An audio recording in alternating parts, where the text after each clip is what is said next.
have lipstick on my teeth. See?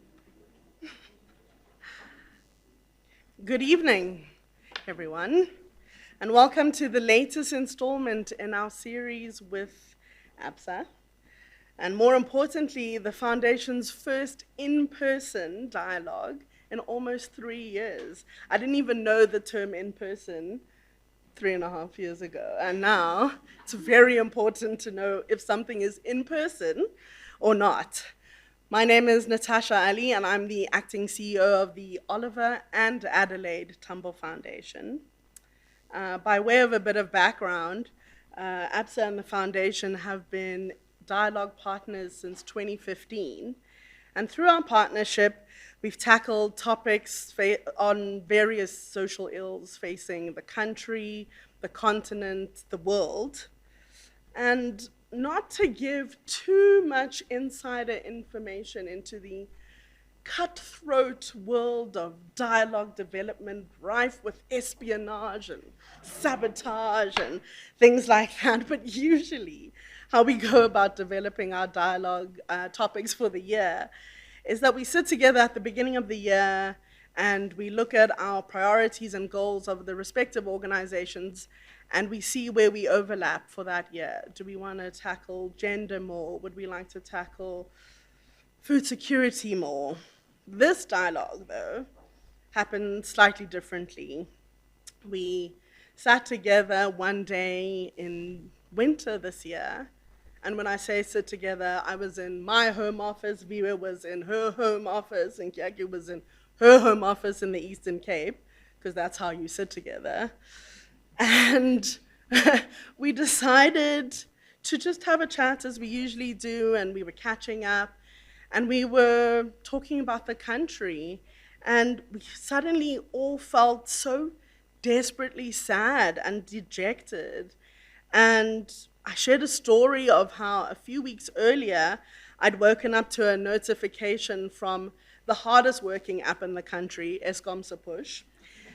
And it was announcing load shedding after what felt like quite a while of like blissful, consistent energy supply. And I cried. I wept. I cried for so many reasons, but I cried because of COVID and the looting and fuel prices and unemployment and corruption and mass shootings and potential grey listing of the country and gender-based violence and crime in general. And I was suddenly so overwhelmed that a notification about load shedding sent me completely over the edge. And as we sat together, again, we all shared near identical feelings of unbridled despair. Everything just felt broken. But every day we all get up and we put one foot in front of the other. We take care of our families and go to work if we're lucky enough to have a job. And after much sighing and silence in the meeting, we realized that this was indeed the dialogue we needed to have. Through our 8-year-long partnership, our dialogues have tackled massive issues like food and agriculture and water security and ethical leadership and gender-based violence and gender parity, but never something like this. Resilience. Resilience in the face of what feels like incessant, unabating, ceaseless, uninterrupted load shed. I mean gloom, gloom, only gloom. Tomorrow is what would have been Oliver Tambo's 105th birthday. And while October is generally a celebratory period for the foundation, this year especially, I can't help but wonder how he would feel if he was still alive. He dedicated his life to the true liberation of this country. Would he feel as desperately hopeless as I do, as we all do, in our seemingly failed state? Perhaps, but somehow I doubt it. OR was, and should continue to be, an example of resilience. Resilience in the face of abject hopelessness, he never wavered from his fight for freedom.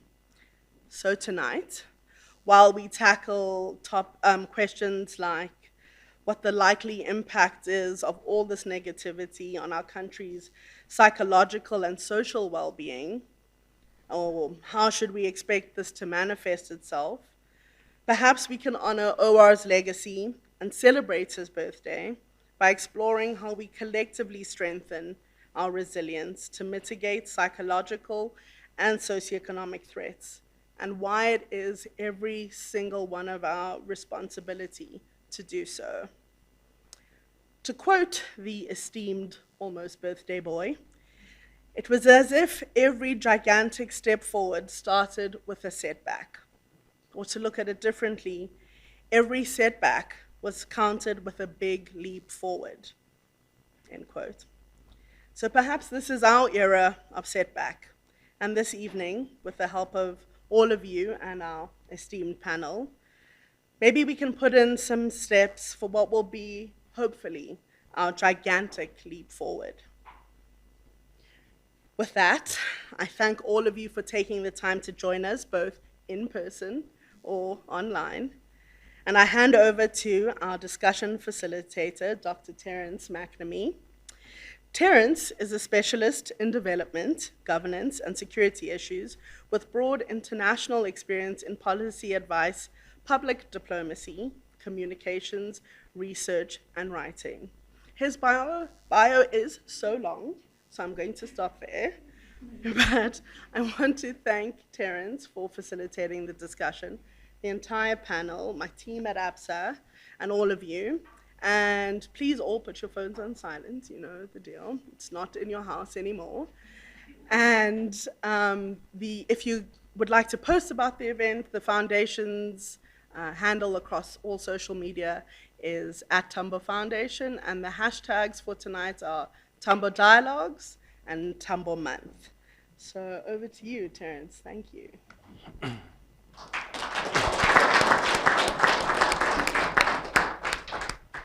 Thanks, Natasha. I don't know if we should clap or cry after that.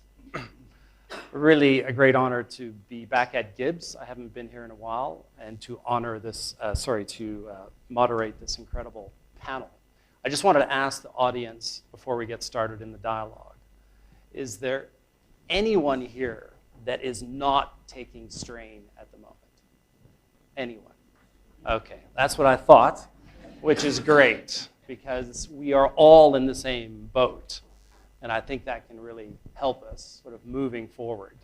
I moved to South Africa in early 2010, a few months before the World Cup. And when I think back on it now, it's like, yes, I wish I hadn't moved to South Africa in 2010, because that's my benchmark in terms of my expectations of my new home. And in 2010, South Africa was flying.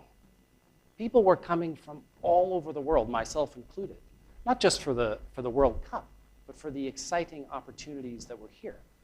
And we would forget about that time, but I think it was Bobby Godsall, maybe even here at Gibbs, who described Johannesburg, this city, as a kind of New York for the 21st century.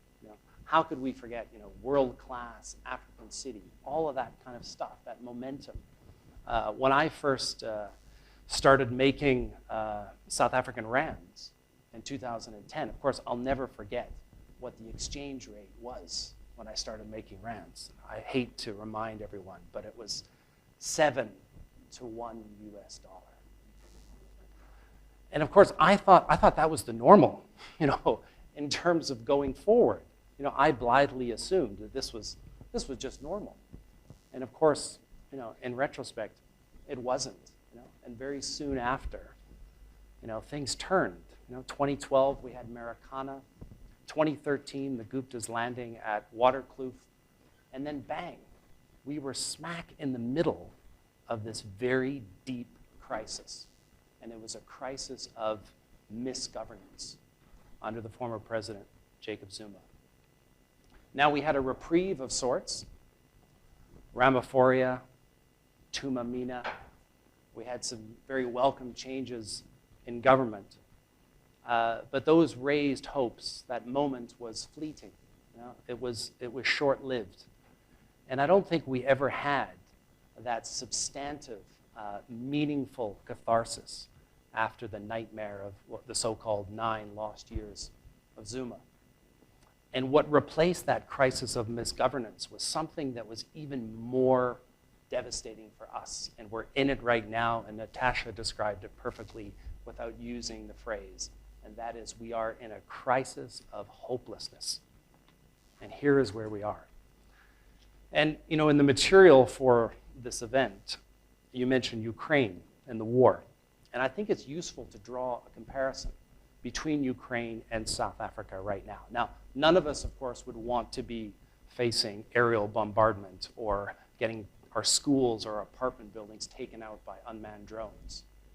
But at the same time, everything that we read, everything that we see about Ukraine shows an extraordinary level of resilience amongst Ukrainians and Ukrainians. And there's no secret why that is the case. Because they know exactly what they are fighting for. And that gives a tremendous sense of meaning, of purpose, of being part of something greater than yourself. You know? And it helps when you have leaders that you trust and you believe in. To use the analogy of a mountain, you know, the Ukrainians have an incredibly tall, difficult, challenging mountain to climb. But they can see the top of that mountain. It is crystal clear. They know exactly what their objective is. But I think in South Africa, we face this incredibly tall, challenging, difficult mountain, but I don't think we can see the top of the mountain anymore. We can't see the summit. You know, we don't know where it is. We don't know how to get there. And perhaps we don't even have leaders that are capable of describing what the top of the mountain looks like. So if that analogy is even half accurate, then how do you maintain resilience, let alone strengthen resilience under those conditions? I don't have the answer to that, but I'm the moderator. So it's actually over to the panelists to help us that. And no one better to start us with on the other side than Adrian Gore, of course, the CEO and founder of the Discovery Group, which has done so much to shift our thinking about health and wellness, not just in South Africa, but around the world. And of course, that is intimately related to the question of resilience. So maybe my question to you, Adrian, to get us kicked off would be, you know, all of this negativity, it can't be good for our resilience, can it? Sure, it's a tough start. I mean, I think we do have a lot of really, really substantial fundamental issues to deal with. And your opening remarks were very, very articulate. And I agree with that. But I think our narrative is much, much worse than the reality. And I'm convinced of that. I think when you look at the data, there are many data points that show that we think about things a lot worse than they are. And I worry that the narrative is causal. When you're negative, to your point, it kind of creates a terrible cycle of immigration, loss of skills, lack of investment, more of the same. And I don't want to underplay the real issues. We have real issues, and the perennial ones are poverty, inequality, unemployment. Those are, and they've been there for decades. We've got to solve those. But just maybe make a few points. I mean, the issue of resilience. We are much more resilient than people give us credit for. And I think the narrative all the time is this impending failure. You know, this sense of all the time, you read press articles. South Africa is framed as this, will we survive, won't we? You know, it's not true. The country has considerable resilience. And, you know, just to make a point, I guess one of the drivers of that kind of negativity is that what we feel is visible and seen. Roads are crumbling, load shedding. You know, these are physicalities, they're optical, we experience them. Whereas I think in other breakdowns of systems, you don't see them, they're policy issues. But so I get all of that, but I want to just maybe push back a bit.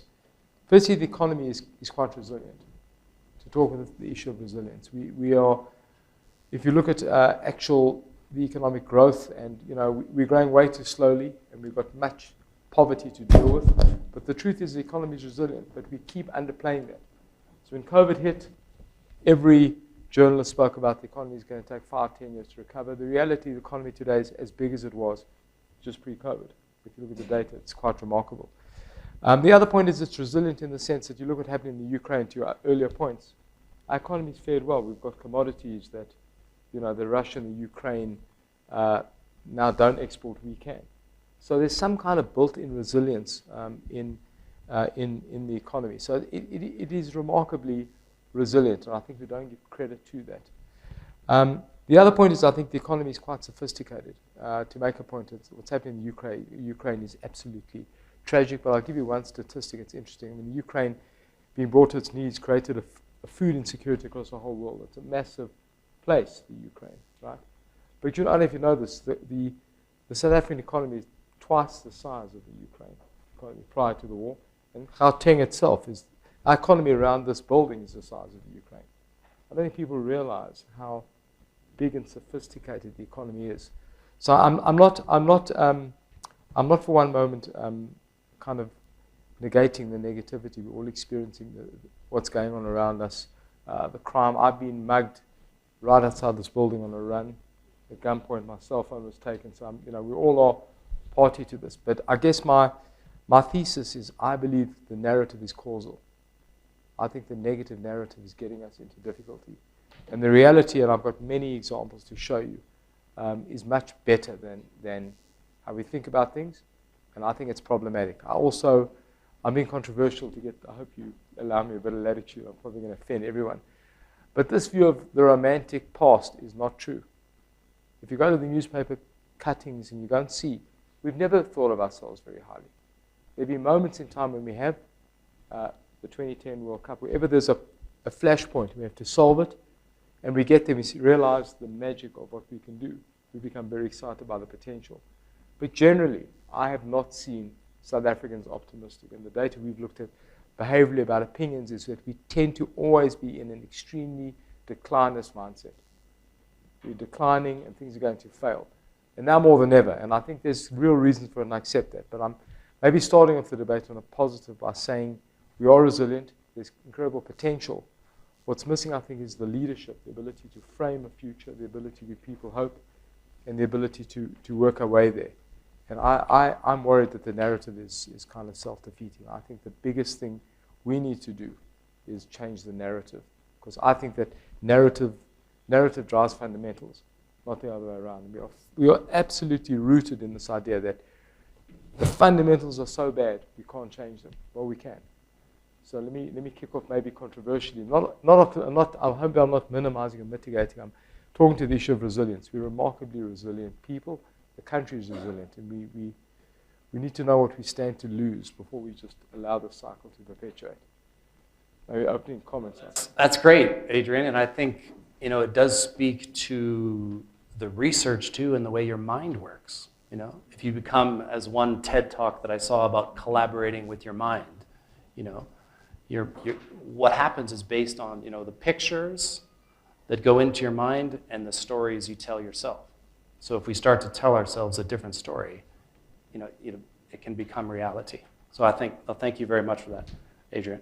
Beth, I'm going to turn to you, and I think that your perspective on resilience is perhaps a lot more sophisticated than mine and more nuanced. And I recognize my comments earlier came from very much a kind of privileged vantage. And I think, South Africans, 90% of South Africans have been demonstrated extraordinary resilience for 30 years. We just don't pay enough attention to them.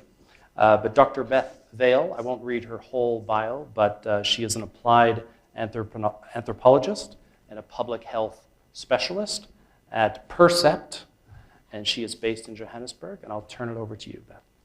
Thank you. I got a lot to say. I'm very glad that you opened with the idea of narratives and framing, and we are definitely aligned in the power that I think those have. So, I want to push back on two things, and then I think maybe open up space for some new things. One is a framing that we see all the time that's kind of a listicle of our problems. Oh, we have COVID-19, we have unemployment, oh, and there's also the war in Ukraine, and there's load shedding, and we could go on and on. We could probably create a list of hundreds and hundreds, and we're just listing threats, right?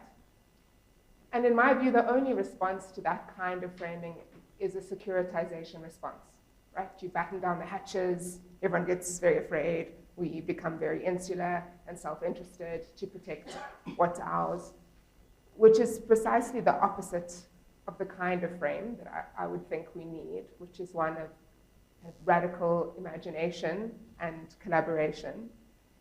And I also don't think it's a frame that tells us much about what's really going on here, right? And to me, what's really going on here is a crisis of our political and social order. It's not a laundry list of problems. It's that problem. And it's interesting you mentioned the World Cup, Terence, because my big memory of the World Cup is the huge disjunct between this language of world class, right? I've got this beautiful world class, like stadiums, and it was beautiful, but world class on what metric? In the metric of being able to have tourists have a great time and have glitzy airports. And I mean, to make room for all of that, we were also evicting people en masse. I mean, I remember that palpably from that time. I mean, is that world class? Like, to me, a world class place is a place that looks after its people, and people look after each other and has a care system that works. And I'm not here to like poo-poo. This isn't me being like, oh, negative about South Africa. I'm just saying the frame matters. And our frame, if we think that world class is about hosting a mega event, that's not expansive enough for me about what it means to be world class. And then I just want to push back on resilience itself as a concept, because I think we have to be very cautious about how we use the idea of resilience. I mean, it's used so often now, right, as this idea that we bounce back, we recover in the face of what is often deep trauma, deprivation, deep distress, and we kind of valorize how amazing it is that you're so resilient. But it's not actually something we should be super excited about. We should be excited about systems in which we don't have to be resilient. You know, and the language of resilience, I think, can help us abdicate that systemic work, put the locus of change on the individual, and just naturalize the precariousness of our current social and political order as if this is a norm and we must just get on with being resilient. So, I mean, I think the challenge is, which is why I appreciate that the framing is about collectives, it's about a resilient South Africa, resilient ecosystems, but the challenge is, how do we remember something that, honestly, and I promise I'm going to shut up after this, I mean, at the end of the 18th century, at the time of the French Revolution, I mean, there's a lot to say about the ideals of man and human, and we could critique that to no end. I mean, it's like, never mind that slavery was still a big deal at the time, but the point was, at that time, there was this fundamental idea that the social order, the political order is plastic. We can change it. And the natural order, there are laws. They're not changeable. And I think since then, there's been a flip of that. We think the social political order is just what it is. We're going to live with this exploitative system, and we must build our resilience. And the natural order, we're like, we can play with that. We can extract the carbon. We can do the things that we've got to do. We can pierce holes in the ozone layer. We can go about our business, you know. And so I think this is really a conversation about how we get in right relationship with each other, and that's about a reframing of the order that we find ourselves in. I could go on forever, but I'm not going to. Thank you, Beth. Because I think it is a bit of it's kind of counterintuitive. I'm just trying to get my head around what you're saying. I think we'll come back to it after William, but I think you were making some incredibly important points about you know, we're experiencing resilience as a phenomenon in isolation from, you know, the rest of society, you know. And yeah, let me think about that some more. Thanks, Beth. William, I'm going to turn it over to you. Professor William Gumede, very well-known contributor to the intellectual life of South Africa. He's at the School of Governance at Wits, and he is the founder of the Democracy Works Foundation. And I know you have written, we won't talk about this because it's sort of, but 5 years ago, William wrote a policy brief on this very subject about the resilience of activists and communities. But he's going to talk here about agency. William, over to you. I'm so happy to be here, and I'm so grateful that you've invited me. I mean, I have been involved, fortunately, at the beginning of the Oliver and Adelaide Tambo Foundation. I think in the first dialogue and putting the concept together, the first dialogue. So very excited. I'm very excited about returning. I'm obviously, while society feels hopeless, I feel bound. I feel very optimistic, obviously, just from a personal point of view. I'm returning face-to-face after 4 years of chemotherapy, and these are some of the first face-to-face events.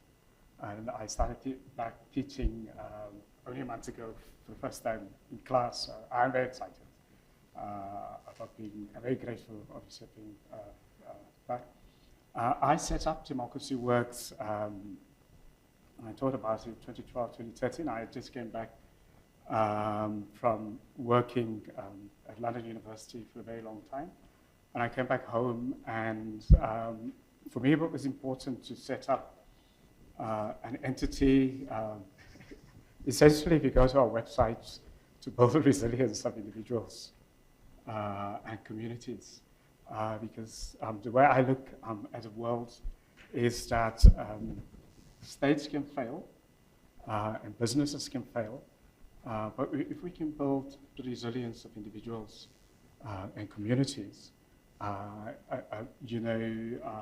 we'll have a good chance of prosperity. Obviously, we need the states. States are very important in our modern lives.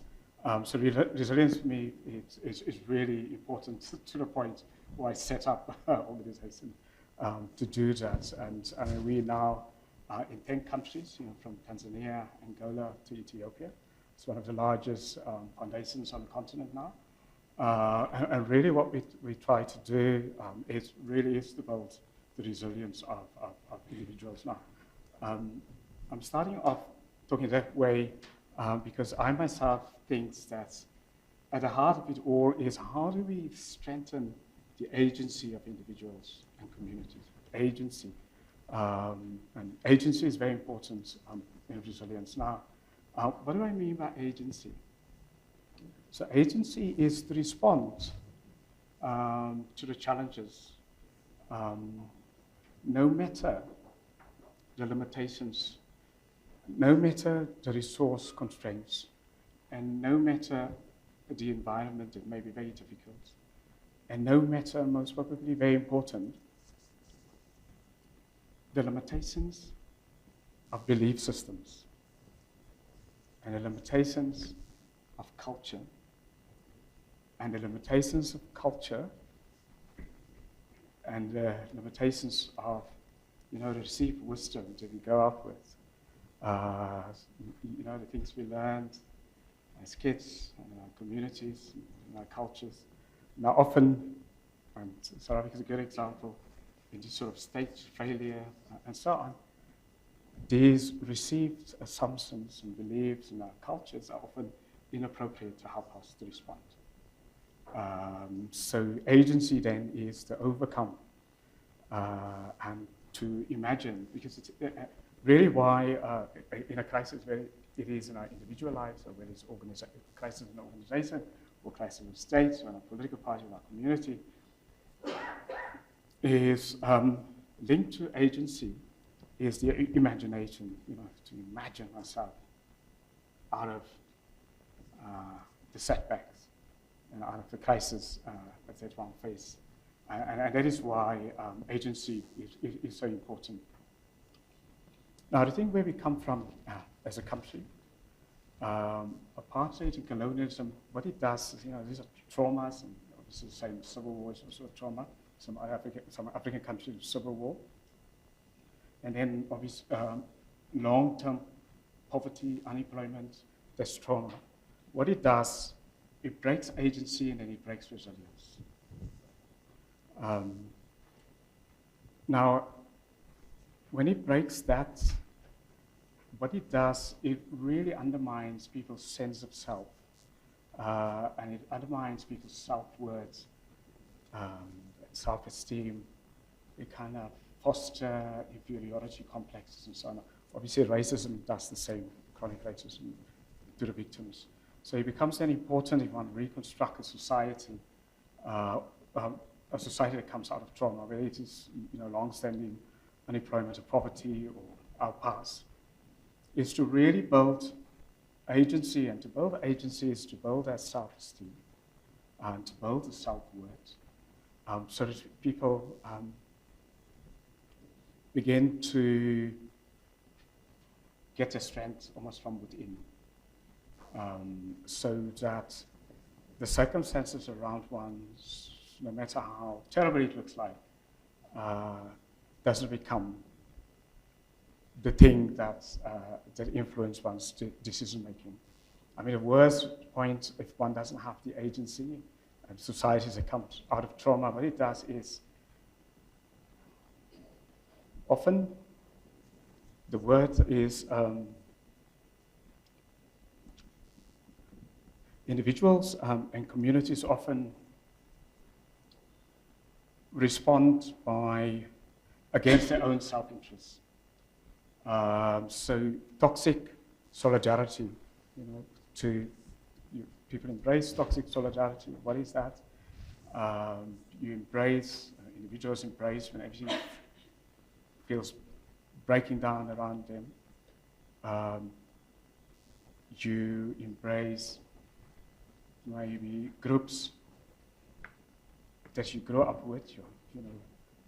You build a lager around yourself. Political parties that you have a past solidarity with. Now, often, obviously, these groups that one embraces are not necessarily good for one. Often, unfortunately, undermines one's own interests. So people would vote for, as an example, for parties that they have a past with, but in the present, obviously those parties may be corrupt. So they vote against their own interests, make life worse for them. So in a personal life, you may be with an intimate partner that is bad for you.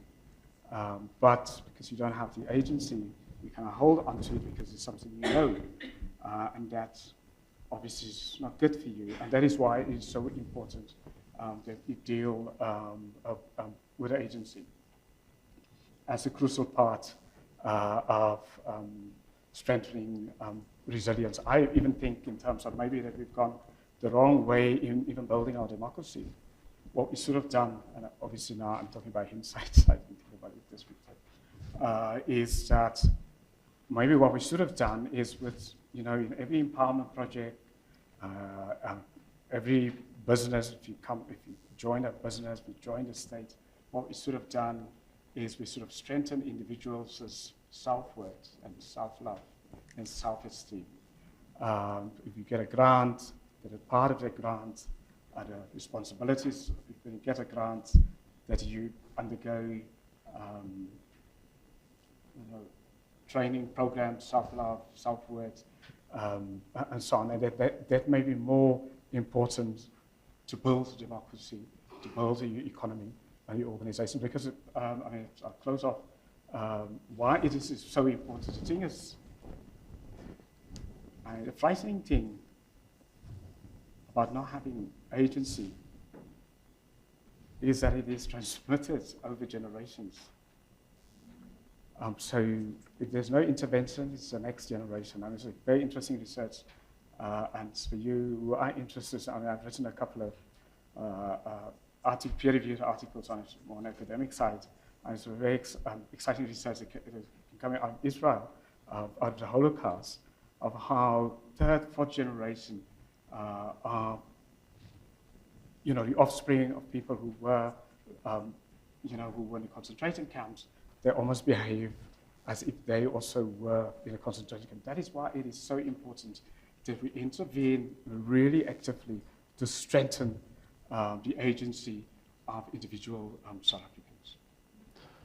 Thank you, William, and thank you for sharing that information about your own story. I'm kind of in awe of the resilience on this panel. We have cancer recovery, we have mugging outside these buildings. Beth, I'm sure you've got a story of incredible resilience. I don't, unfortunately. But thank you very much. Let's sort of try and have a conversation between the four of us for a few minutes before opening up to the floor. Adrian, you mentioned this critical issue of narrative, and we have to change the narrative. Otherwise, we're going to get stuck in this, what I call the crisis of hopelessness. But interestingly, in Beth, I think your narrative might be sort of slightly different, the one that you would want to promote. So maybe kind of share, if you had it within your gift, what's with the narrative of South Africa that you think would be the most catalytic one, the one that could really inspire us out of this malaise? Yeah. I don't have the magic narrative, but I did want to say that, I was talking about this crisis of our social political order, which can, for a lot of people, the response to that is this hopelessness, because it seems so big. It seems like this massive structure, what must we do now, Beth? But it's really a question of, it's a cultural question. I'm sure all of you know people who've gone to work in a government department or in a big hospital. Doesn't matter how full of good intentions they might be, many of them come across the culture of that institution. And it wears at them, right? Because there are ways of doing things, types of power, types of authority, and before you know it, it becomes difficult for them to affect the kind of change that they want to affect. So we need those cultural shifts. How does any cultural shift, how did I even end up sitting here in front of you wearing a pair of trousers? It's because some rad woman at some point decided, I'm into wearing these pair of trousers, she told their friends. They lobbied in different places. News spread, it leaked into legislation. It's an emergent process, right? And it requires, actually, Adrienne Marie Brown has a beautiful book, Emergent Strategies, that's precisely about this, right? It's about creating space for that emergence. And to me, the model of resilience, and maybe this is the narrative that I would like to see, is an ecosystem model. You could even draw on a natural ecosystem model that's about adaptation, interdependence, and that speaks very strongly to what you're saying, William, because that's an interdependence question. It's why I work so heavily on ECD is that's where we break the early childhood development. That's where we break that intergenerational cycles of poverty, intergenerational cycles of inequality, and then we need sustainability, and we need real healing. And that's different. It's different to me from recovery. Healing is something a lot more, it's like if you're thinking of the ecosystem, it's a change in the soil. It's not just, spraying the leaves. It's really tending to nurturing the soil, nurturing the roots, giving dignity to death, even. And this speaks to the negativity point, right? I actually think the language of negativity is not helpful, but there's something quite powerful in grieving the loss, the betrayal, in feeling righteous anger. That's part of what it is to care for and feel invested in this place, is to feel angry and sad. And if we all felt nothing, that would be a concern for me. Or if we were all walking around with delusional positivity, that would be a concern. There's a relationship, I think, between righteous anger, grief, and hope.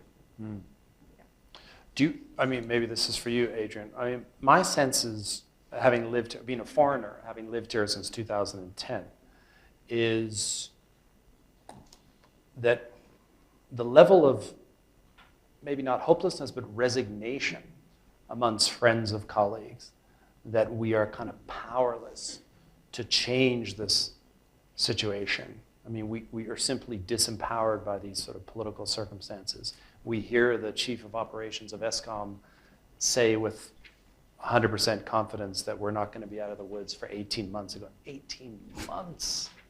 How is that possible?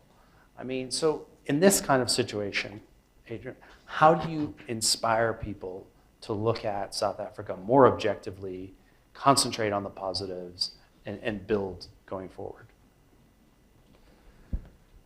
I mean, to make the point, I'm actually confusing. There's individual personal resilience and kind of resilience as a country. Yeah. Sure. So I'm talking to the latter. I mean, they are obviously interconnected.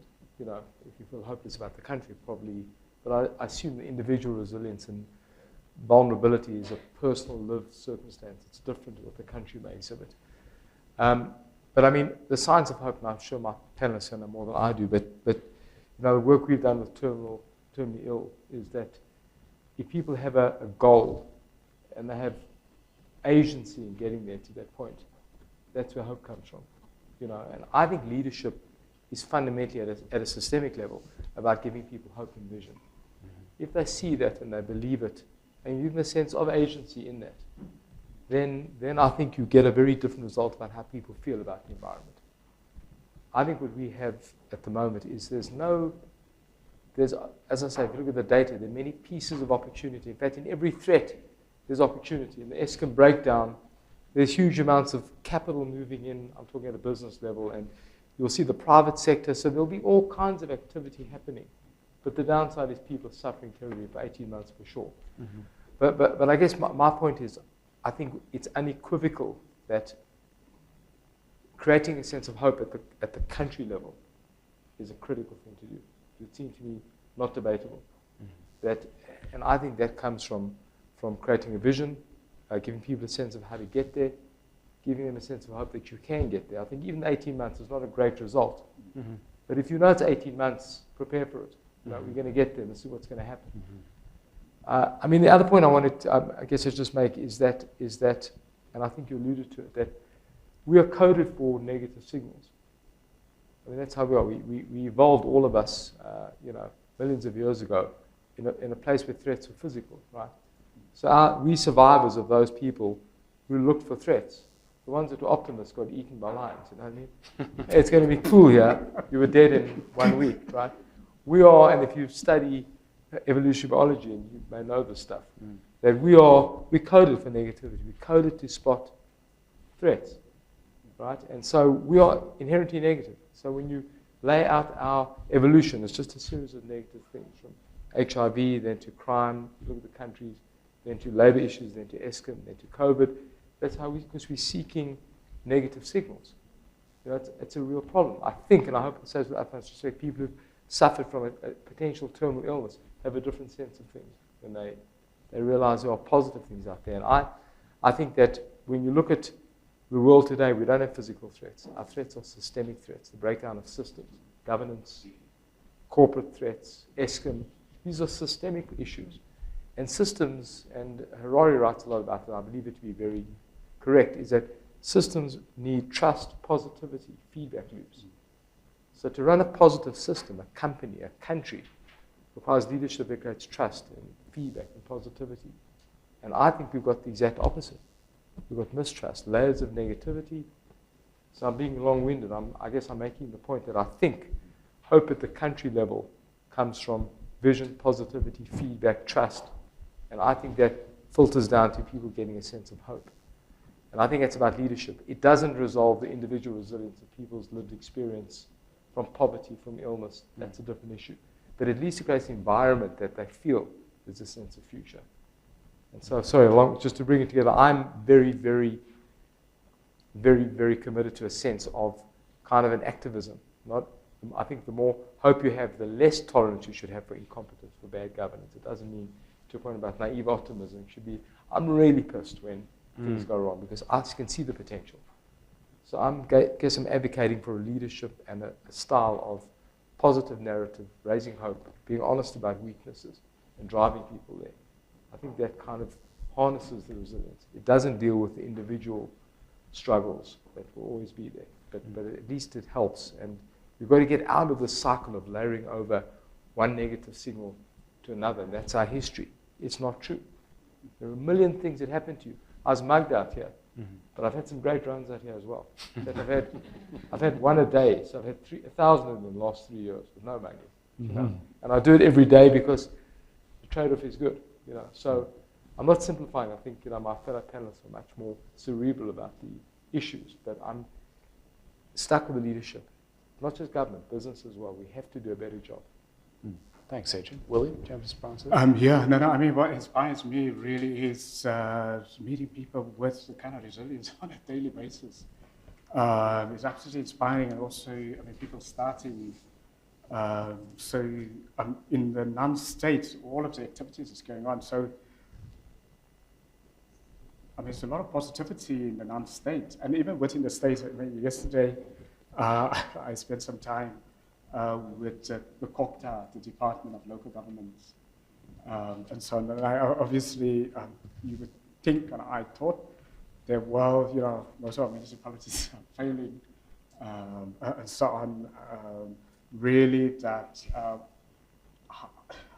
where do I even start to inspire the leaders of the department? Because that's what I was asked to come in and to do. But it struck me that we do have pockets of really, even in dysfunction, we really have pockets of resilience. So how do we connect it? How do we connect the different pockets within the states and the non-states, within communities? That's going to be very important. The second thing is, how do we promote, how do we get people to be active citizens in a totally different way? So it would demand that that everyone play their role, and rather than step back, actually be active in every sphere. And it also would mean organizations, whether it's private companies or civil society organizations, play an active role, so active citizens, corporate citizens also. So we almost must think, well, the state is there, but how do we engage outside the states? And that's going to be very important. Even how do we bring in new kinds of leadership into the states? And that would mean, can we get, you know, this active citizenship, can individuals step forward and actually create new kinds of political parties, new kinds of political leadership? That's going to be really important. So it's a different kind of, so instead of stepping back, to actually to get involved. And it would be getting involved not only sort of in a big thing, kind of big involvement, but a small kind of involvement of people getting back to their communities. If you're from a township and you're now privileged, go back and engage in your own community, from mentorship to everything else. If you, like a business, discovery, can one get the employees to do, you know, to be active outside, to use the skills also somewhere else? Can we have, for example, corporate welfare?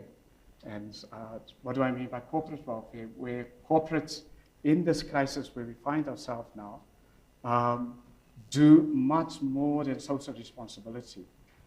Where they, for example, take over these activist colleges and actually train the nation. If they've got a skill set, if you're a mining company, and there's a lot of resources in the mining company, there's academics in the mining company, where you actually begin to train not just your staff, but actually everyone else outside community. And what would an individual welfare mean if you're privileged?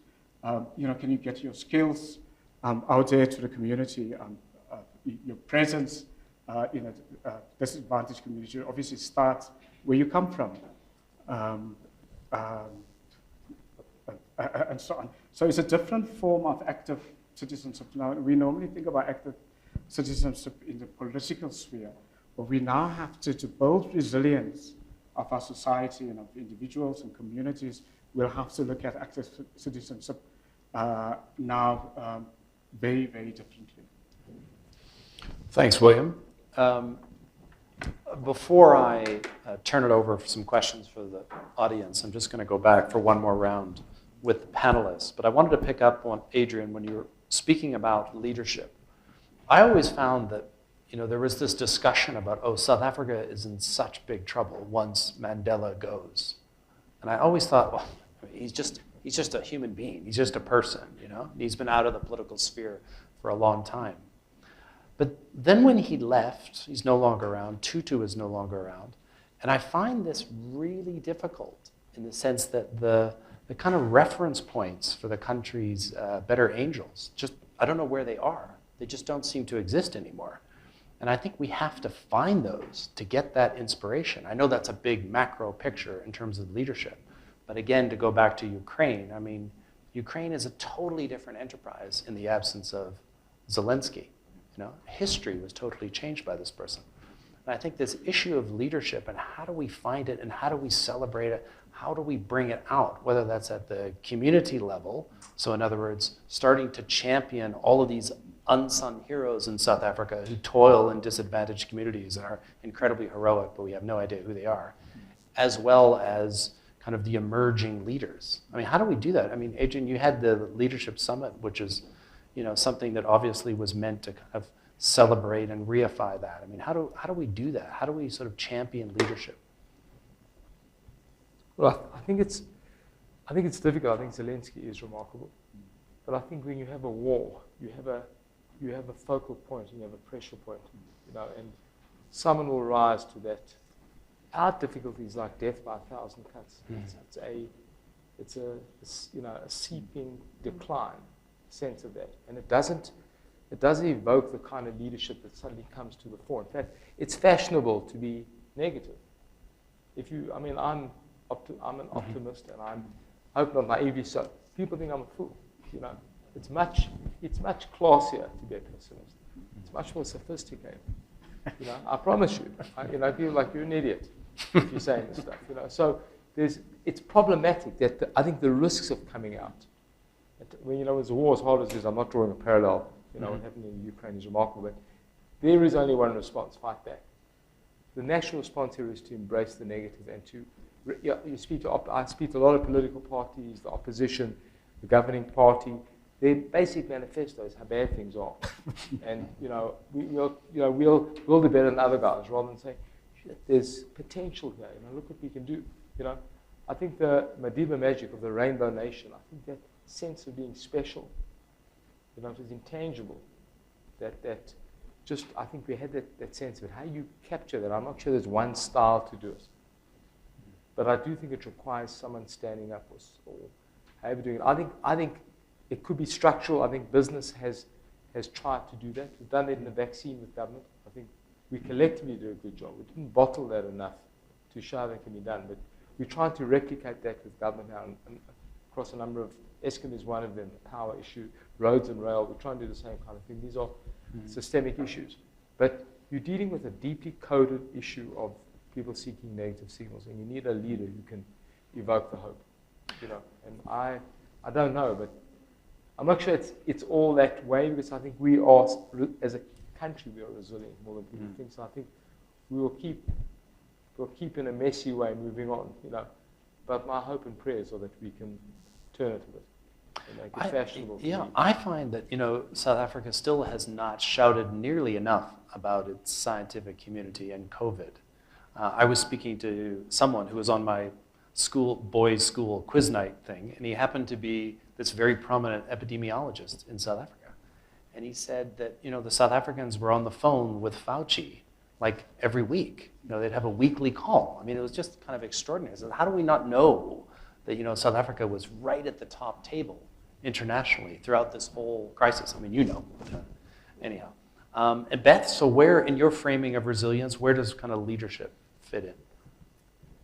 I'm of the view that we just can't, I agree leadership is critical, but we can't entrust precious ideas with individuals. We just cannot do it. Even the best individuals, we can't.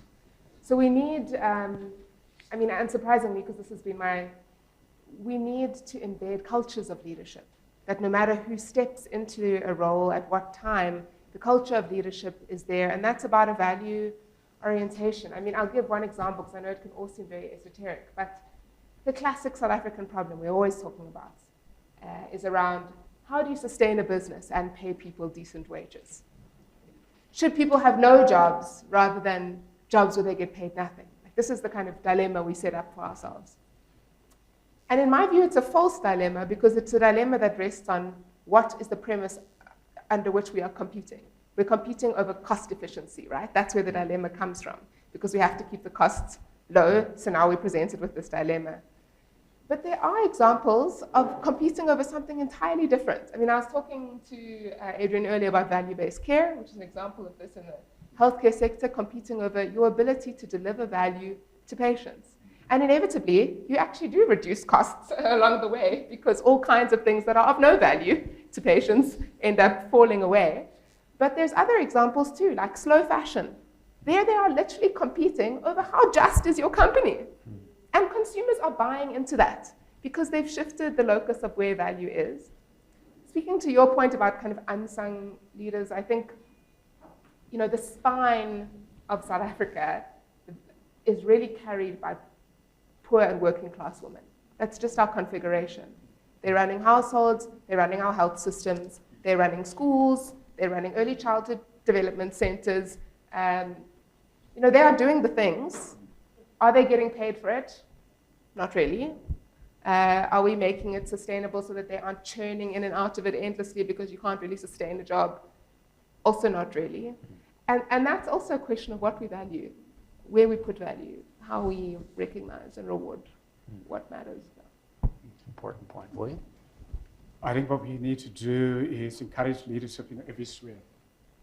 You know, your own sphere, your family, own community, and so on, rather than looking at the big leaders in the political sphere. So, you know, CEO, the kind of compassionate and caring leadership. But in your family, the kind of leadership in that context, and that's going to be very important. And then maybe we as a society will have to, I think, really look at our assumptions of leadership broadly. I mean, if corrupt leaders now are hero worshippers, if you're an angry leader, if you attack others, you're a hero worshipper, you're a hero. So maybe society, and I guess it starts from families upwards in schools, is we have to look at what is strength. What does strength mean? Is strength you're screaming at somebody else? Is strength because you're violent?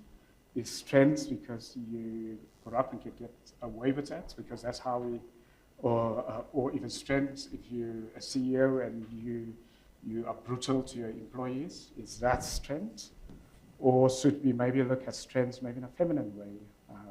As strength. And I think our kind of society that comes out of sort of trauma-based, long chronic poverty really needs to look at a different kind of strength as leadership.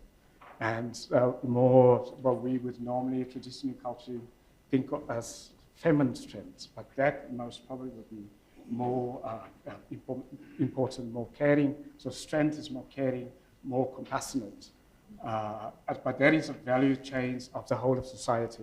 So we'll have to flip society's view of leadership around. I mean, interesting thing, even in business, the businesses have done well consistently. I mean, it's really exciting. There's a book that came out in the 1970s, so I forgot about in the US, where then partners in McKinsey, US, wrote a book on looking at US companies that's been there for over 100 years. And the reason why many of them survived for such a long time was the argument of where leaders were consistently compassionate and caring. And those companies lasted much longer than other companies.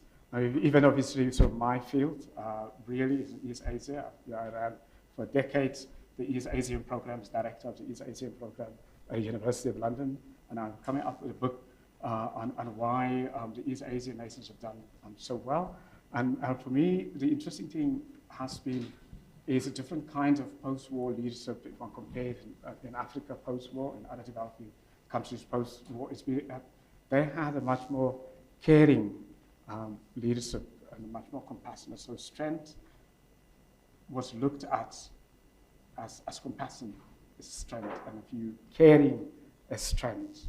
and governing in the interest of everyone, even if they're not part of your community or they're not part of your political party, as strength. And the same with the companies. If you think about these great companies that came out of East Asia after the Second World War, Samsung, and these sort of companies, Sony, Mitsubishi. I mean, these are companies where leaders and CEOs and chairs have been very caring and very inclusive, and where companies were organized in such a way, the idea of company welfare, when we think about country welfare, the welfare state, you have to think about, out of these states is the company welfare state, or at least that's my argument.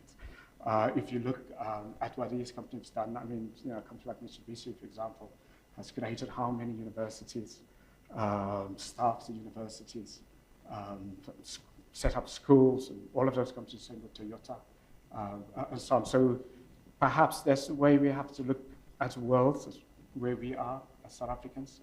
And I think that may offer us a better path. Thanks, Wayne. I think it was a call for a Discovery University to be founded soon, maybe. I'll be on board with that.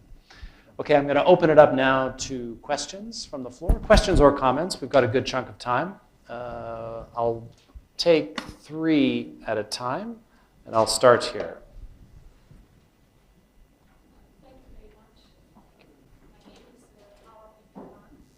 I want to pick up on the Tawa Bibi Khan, and I want to pick up on first the university comment, that to say that I always have conversations with William and I ask, how many South African corporates have created a university in South Africa?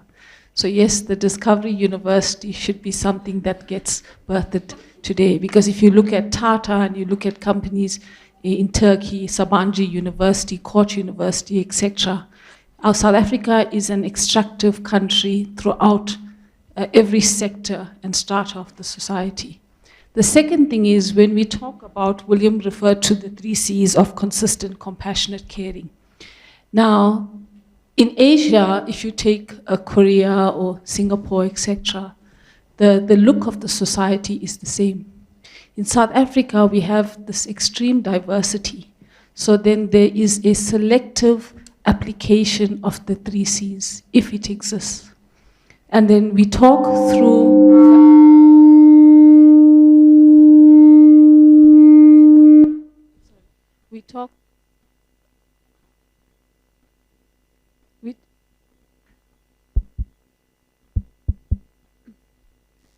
So if, maybe I'll just talk loud. So this thing about talking through values. So whose values do we talk through? What is our collective values? So if I'm privileged, living in a suburb, I'm in a defensive position. So I talk through those values of defense or growth in terms of the economy, investor or investment portfolio values, etc. And then when we talk about resilience, we talk through those values. And on the other side, where people, whether we had growth or didn't have growth the last 30 years or the first 10 years, etc. If you look at the downtrodden, that's a different type of survival, resilience, but nobody's looking at that and talking through the values of the downtrodden sitting in the powers of corridors. So if we want to birth a new form of leadership, we must have the agility and dynamism to talk through collective values, but perhaps we need to have a discourse or a colloquium on what our collective values are if we want to catapult to vibrant, sustainable, nurturing, nourishing society. Thank you.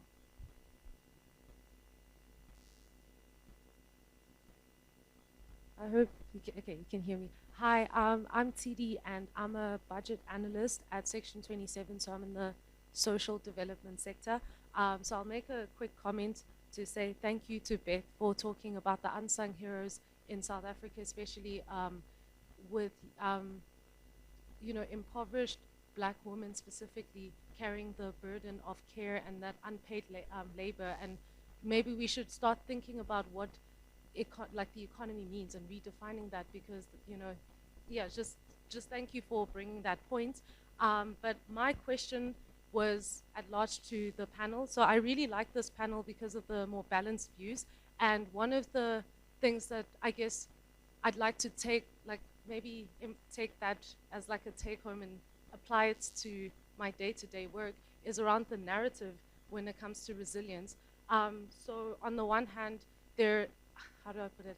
I'm interested in how to practically apply a balance between, like a balance between holding governments to account for some of the, and holding these systems to account. So for me specifically in social development, holding government to account for the budgets and in the articles that I write, but also wanting to produce content that reflects that positive, like that there is hope and that there is like, it's not all doom and gloom, but when you write articles in the media, it's often shifted, like that's what gets picked up is the more, oh, this is bad, oh, government is horrible, and maybe that is true. So I guess I was just interested in the perspectives from the panel, particularly Adrian, on how to hold government to account, but also with the narrative, like that positive, keeping resilient and celebrating us as a nation in our analysis. Thank you.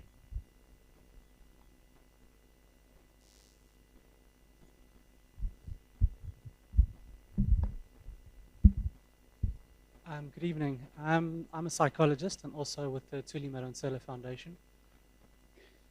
So my question is, I suppose it can be to anyone, but I suppose William as well.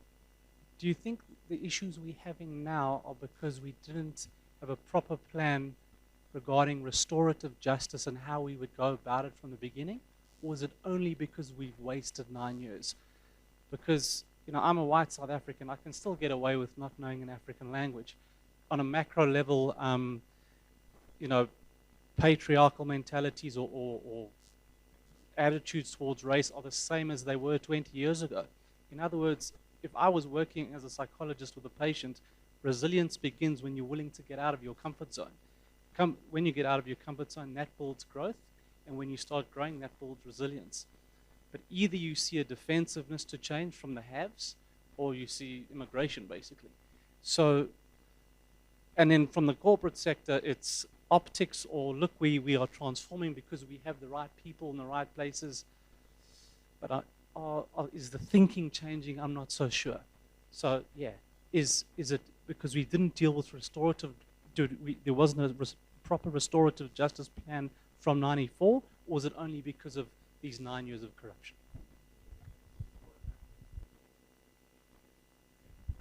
Maybe I think we didn't focus enough on the structural change at the beginning. And obviously we did, but I argue that we've gone about it the wrong way. I worked at the Truth Commission, so I was seconded to the Truth Commission. And at the time, I must tell you, I was very skeptical myself. I disagreed with the Truth Commission itself, but was convinced to join it by Desmond Tutu to look at putting together the final report. But looking back now, so with most probably, and this is looking back, when I was, at that time, I didn't think the way I think now. Two levels that we failed from a structural transformation side. The ANC government chose reparations based on the state delivery as the one part of it. So the state hasn't delivered. So reparations then failed. Okay? The second part of it is using black economic empowerment as the second part of the reparation for the past. Now we know, only a handful of people benefited and sort of politically connected. And we're talking here, I did a study for the states. I did in 2009, was commissioned by the state to look at the impact of black economic empowerment, and it was clear it was just under 100 people who benefited out of it. So we could have done the empowerment differently, because there were other examples in the rest of the world, obviously, of how to do empowerment, which is not individual based. So what we should have done, we should have focused on building assets of people and make empowerment much more wider. Let me explain to you in practical terms what it would mean. We should have said, well, so instead, let's just say an Anglo-American let's just say, if we now talk about black economic empowerment, so instead of giving a slice of the business, say, to a couple of black individuals who are politically connected, we should have said what they should have done from a reparations point of view. Take 1,000 schools, the poorest schools in the country, build those schools, pay the teachers, recruit the teachers, and so on. So companies have done that, obviously. I mean, in India, that was done not only in India, but in South Korea. It was done after the Second World War. So it's a different kind of reparations. Or we could take any other company. So we say, well, you know, you're going to do empowerment. You're going to take, so you take that money, so you don't give it to individuals. We do it that way. Or even a simple thing to say, well, discovery in your supply chain, you're going to have across the country 10,000 small businesses is going to be part, and you know, and you're going to upgrade their capacity, and then after 5-10 years, they will be able to actually not only supply you, but to supply the company anywhere in the world. So we didn't do that, sir. And then the third part of it, so the way countries change, or countries industrialize,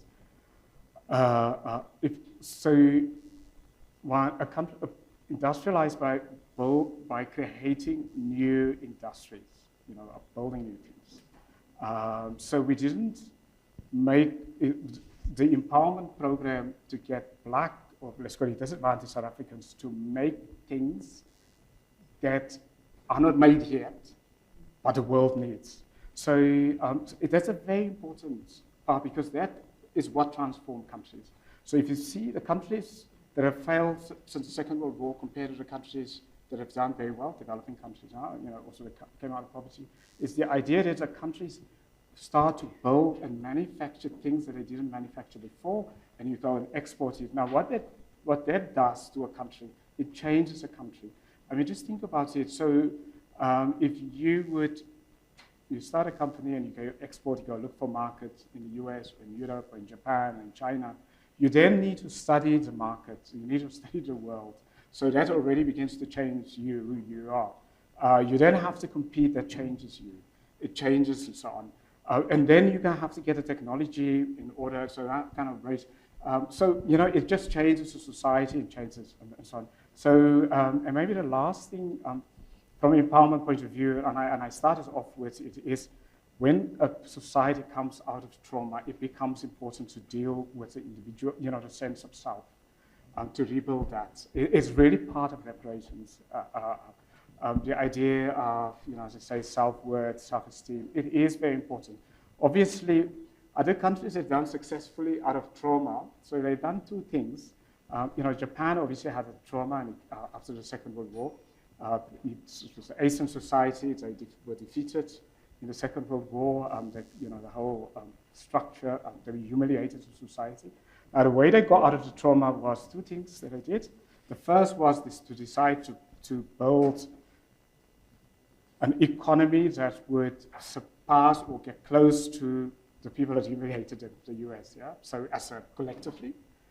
Secondly, they worked on what's almost called a mass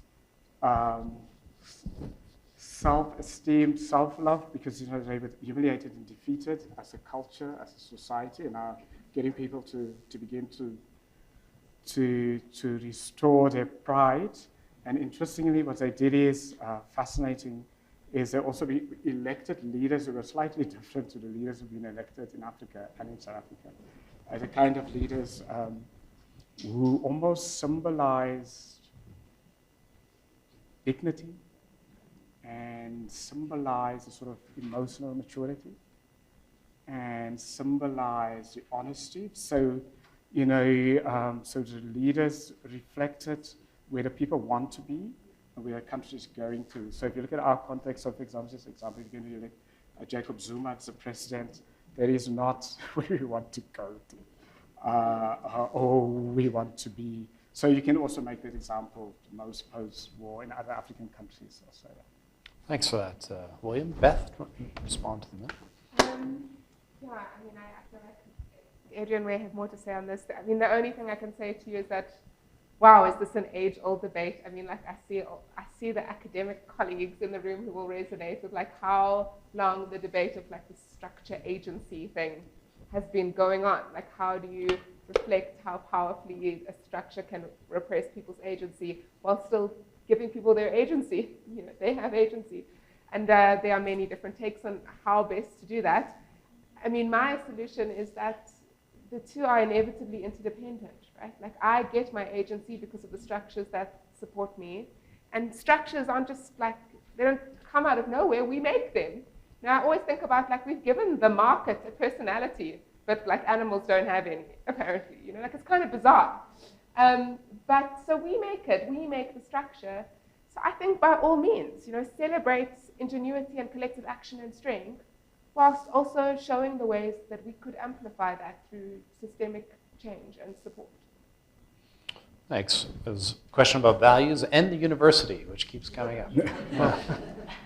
I mean, I very much, I don't come across as the business guy here, you know, representing, you know, corporations, but I do think that there is a dramatic change in business models from profit obsession of the Milton Friedman era to one of purpose now. And I think in South Africa, businesses surviving here have got to embrace that. We're managing people of very different backgrounds, different political expectations, deep-seated ideas about what's right and wrong. So I think successful businesses here are required to somehow have purpose and values that are acceptable. And I think they've got to have positive impact. And I think often some of the challenges are not appreciated. We can't start a university, it's not allowed. We'd start a medical school if we could. It's not by law allowed, we've tried. So you may not know this, I may talk to William's point about, you know, empowerment. What we did is we created a foundation out of our BE equity that funds black doctors in effect. So you may not know this, 10% of the specialists in this country were funded by us. So essentially 10% of all medical specialists came from the discovery funding. So we couldn't do the actual build a university, but we funded through that. Now there may be very good reasons why private universities don't work, and government may be right. If we could, we would. So we're looking for opportunities all over to do that. We've done strange things. We fill potholes. I mean, it's quite bizarre. There are a few outside here where I got mugged, you can check. We fill 115,000 potholes we filled in the Johannesburg area. It's been the most remarkably cathartic experience. I promise you. But firstly, I know what a good pothole looks like. I promise you, I know the technology. But there's something, maybe it's the agency point, when you feel like you're fighting back. You know, forget about the statistics of potholes. I've been out on the road with a team. When you're filling a pothole and you feel like I'm building back, it's not inevitable decline. It's an amazingly powerful experience, I promise you. People drive past you cheering because they too feel like should be fighting back on this decline. Enough is enough, you know. So the other point I'd make is just, I think, look, in our case, we have this model of making people healthier, and I think it's your point about competing on values. If people are healthier, we're more profitable. So it's a great shared value model. If we can make people healthier, we're more successful. I think the more that businesses don't have dissonance between, you know, social good and shareholder good, the better results you get. And I think we're learning to get better and better at it. And then maybe one last comment to the previous. I just don't see conflict between a positive, hopeful view and being critical. I just don't. I don't know why that has to be that way. You know what I'm saying? I think you've got a seat at the table with people, with your readers, with government, with your counterparty. If you're illustrating hope and good intentions, I think you can then be honestly critical. I don't know why. I hope I'm not being simplistic. I understand the difficulty. I think a sophisticated way of communicating is being hopeful and positive, but at the same time being honestly critical. And I'd say to you, so I'm being verbose here, when you think about dealing with government issues, is our government, I mean, corruption is one thing, that's morally bankrupt. But is government's direction incorrect? I don't think so. I think they're trying to build an egalitarian state. I think they're trying to right the wrongs of the past. I think the problem is execution. I don't think it's morality. I think if you're in Nazi Germany, then your remedy may be different. If you're here, I think our interaction must be help execute. Because I don't think we've got a problem direction here. I think we're trying to do the right stuff. So our diagnosis of the problem is, can we help execute? Can we help on the vaccine program? Can we help with Eskom? Can we help fix the roads? And the answer is yes. So I'm not sure there's a universal answer to how you respond to how you interact with government. I think in our case here, our analysis, I hope it's not simplistic, is direction is morally correct. It's an issue of pace and execution. And can we help in that regard? I think we can. So I hope I'm not simplifying it at all. I think the issue raised is a hugely complex one. But I do think, I think you can deconstruct and make a difference. And to the agency point, whether you're at an institutional level filling potholes or you're doing it yourself, it's a great thing to do.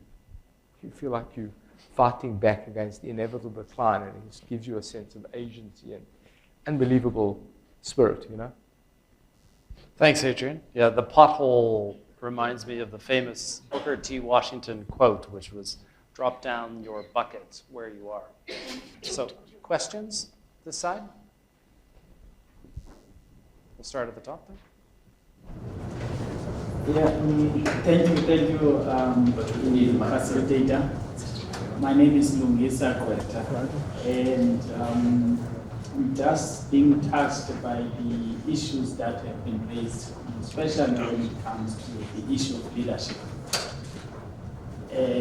One of the problems that I see that is facing our country is that notion of whoever assumes the position of power, the journey to that platform is what creates the problem that we are facing.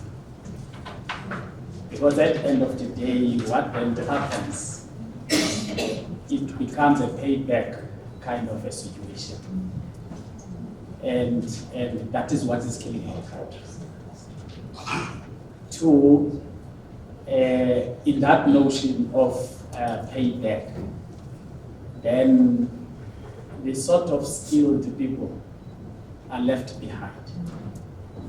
And then we have got a tendency of taking our comments and say, because it's a payback, then whether you have got skill or you don't have a skill, then you are put into a position that requires a specialized skill.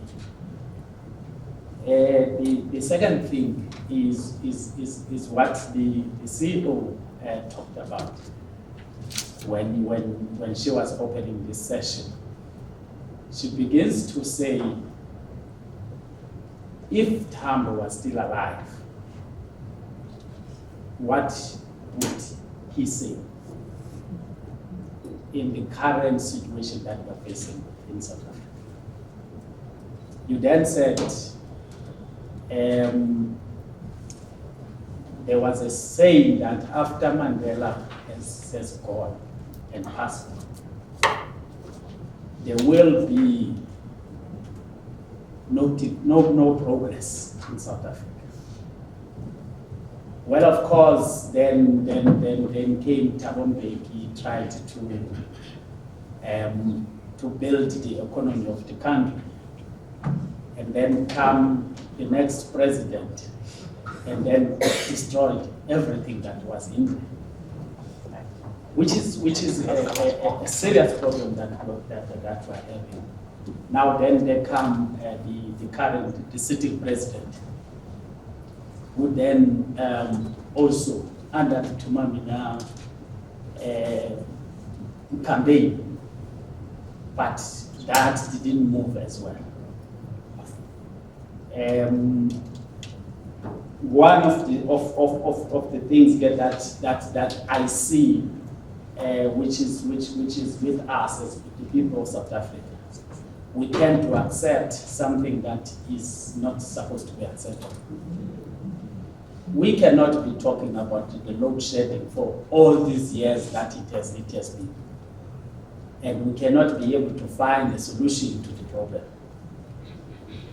One of the understanding that we have is that the state-owned enterprises were supposed to have been the delivery vehicles for the government. But then they are being changed because they are politically run. They are not working in the manner that they were supposed to be. to have that autonomous status and independence to take decisions on their own. But then they are driven by certain politician who seated there who does not have interest to what is happening in the country. That is where we are, and that is what is killing this in South Africa. Now, I hear that then the panelists are talking about the resilience and everything that they're talking about. But I don't hear something that begins to say, what do we need to do? We are here, this is the situation we are able to see it. How do we, as a question that was coming that side, how do we take the government accountable for the actions that they are doing? Comes on the commission is something that is in there, but there's nothing that is going to happen at the end of the day. Come another commission, then that is something that is going to be there, and then there's nothing that is going to happen at the end of the day. But what are we doing as the people of South Africa to begin to say, how do we change the current situation for better? There's a saying in the Bible that then Jesus Christ said to his disciples, go and preach to the poor. But when you go to the poor, go to the houses of the rich. You reside there and go and preach to the poor. And this is exactly what is happening to us now. Thank you. Okay. Thank you very much.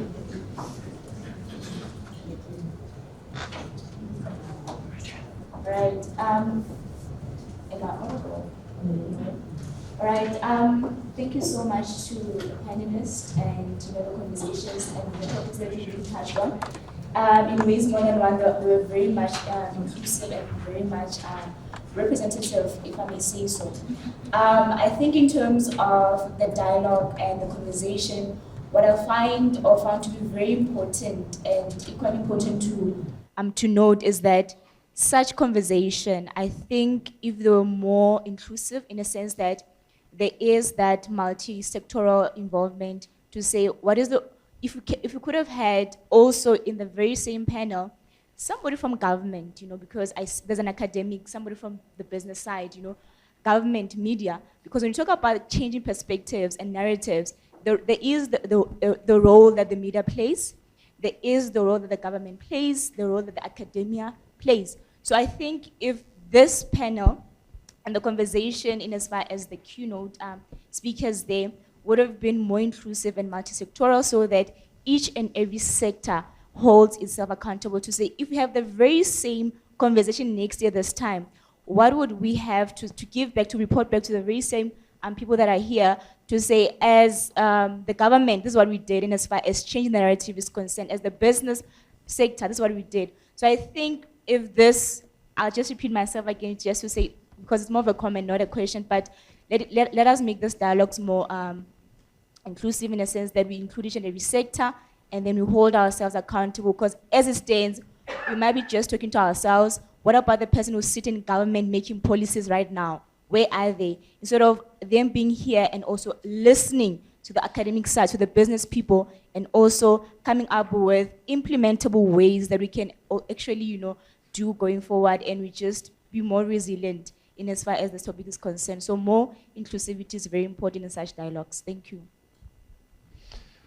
Thanks very much. Question down there. Thank you, and thank you for the insights from the panel. Mine is a very brief one, but related to the issue of inclusivity that has just been raised. I always get fascinated by how we tend to sit in these forums and talk on behalf of the poor, and their voices are not represented in the conversations that we're having. And as someone who comes from the media, this is something that we try hard to do. Yes, when we tell their stories, we may be seen as perpetuating the negative narrative, but for them, it's their voices and their stories that need to be heard, because it is their plight that we need to amplify. So when we tend to focus on the Centene, brown rice, and lentil issues, they do not address their own, the concerns of that segment of the community, of our country. So the voices in the periphery of society also need to be heard. while we are trying to portray the country as doing well, which is actually not the case in their view. And on the issue of agency, how do we exercise both individual and collective agency when the institutions kick you out of the system when you raise your voice? I'm just one example of that. I'll take one more before we go down.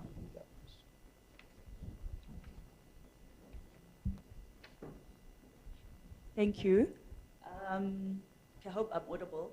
My name is Anel Ndlovu, and I just want to make a comment on what I didn't get the lady's name and what you have also shared in terms of getting other people, especially governments, involved.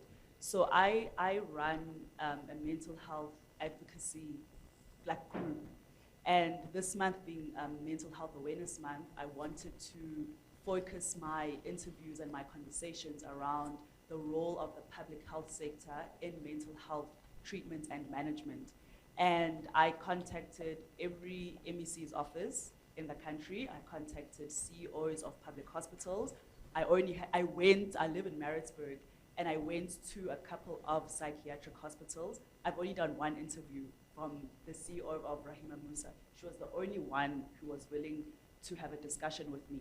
And I even said in my emails and the phone calls, in the personal meetings I had with these people, that I want to focus on how people can get help, not on life is dimini, not on what all the other negatives that we've heard, because the majority of South Africans rely on the public health sector for their health. You know, so unless someone asks a question during our conversation and our interview based on a negative connotation, then we may have to answer the question. But I want to really raise how is it that government can help people? How is it that people can access, that health care? So it's not that we don't try and include every sector, and especially the governments. It's just they're not as forthcoming as we would like them to be. So I think in us, I know the work that the foundation does in trying to get as many people to be part of the conversation as possible. For some of us who are on the other side, it's very difficult, So if there is someone who would be forthcoming and say, I'm happy to speak about whatever the topic is from that government and public sector perspective, we'd be more than happy to involve them and to include them. Thank you. Thanks very much. Just a brief comment before I go to the panel. In my experience, in terms of organizing events or seminars, you're often judged, or you're almost always judged on who shows up and who pitches. And rarely do you know actually who is invited. And that's kind of code for saying it's very difficult to get government to pitch. But I don't know exactly who was invited for this panel, but I know so much work goes into trying to get representation across the important constituencies. And everyone, the kind of the golden ring is always how senior a person from government can I get? And it is the case, in my experience in South Africa, that it is a big challenge to get them to show up, senior level. Anyhow, I'm going to hand it over to the panel. There were a few questions there. One blunt one was, what do we do? I think basically, what do we do? But there's some really other rich questions there. William, I'll start with you. Maybe I'll start with mental health, since I chair the academic hospital a bit. And it's very sad that, given where we are now, mental health really is a really big issue. And people do not realize that mental health causes much damage to the economy as physical health. So I think once we do understand, the problem is obviously then because other issues, stigma, and the state not being responsive, being inclusive, and so on. And more recently, obviously the youth. If we're in a society that's hopeless, can you imagine the youth where they can get a job? How does the future look like? So really it is a problem where all of us as individuals will have to exercise active citizenship in that space, but also there are organizations where the public and private sector, medical aid, obviously, also really have to be much more supportive of mental health. Is it possible, for example, if you're on a medical aid, obviously sadly many people are not on medical aid, but are you allowed to get the same benefits as if you were physically ill? And in the public hospitals, can we as activists engage the state to make mental health as important as anything else? Because it's not, you look at our hospitals now, it's just a side. It's a totally side issue. Yeah? Let me talk really on the ANC, so that's a different thing. The thing with the ANC is the liberation movement. What happens and what is happening is that so almost every cycle, every electoral cycle, the leadership get worse. So that is typically in a African liberation movement what we've seen. In other liberation movements like the ANC, whether it's Algeria, the FLN, or we're in Cape Verde, the PIGC, or in Tanzania. So you get a dominance. We call it I call it dominance of the liberation era. The party and the ANC did the same, govern with very small, increasingly smaller and smaller elites, and push out everyone else, all of the skills out and so on. Now, the thing in our society that has made us more resilient is that with the other African societies with liberation movements in charge, we have a broader base of business, and we had a much more middle class base and a civil society base, and that really builds our resilience. If we didn't have that, I can tell you our country would have collapsed. The state would have collapsed a long time ago. It's a very important factor to understand. Having a strong business sector, large middle class, strong civil society is a very important part of a country's resilience. And that's why actually our resilience is very much based on it now. What do we do going forward? What we do? So the ANC itself is toxic on our country, our economy, and for us as individual citizens. Because the way these liberation movements come is what happens over time is that it deliberately undermines the agency of their voters and supporters. So we want to strengthen this agency so that people are active, so that people are hopeful about the future, and so on. So liberation movements actually deliberately in their actions want people to be depending on the state in a negative way, rather to be their own agents, and so on. And that, so then it becomes important for the society to begin to foster new kinds of political movements, and to begin to look outside the ANC for our own collective agency. It's a very important psychological thing. We have to get over that. And there's a weakness with our societies which gives liberation movements the power that they do have. I was advisor to the UNESCO, the 2016 Global Inequality Report. It's a fascinating report, so if you have a chance, just Google it and have a look at it. We looked at societies, almost every country in the world, we look at societies with historical inequalities. So if you have historical inequalities and then the society is based where conflicts of the past, where governing parties can actually blame the past, it's very difficult in those societies.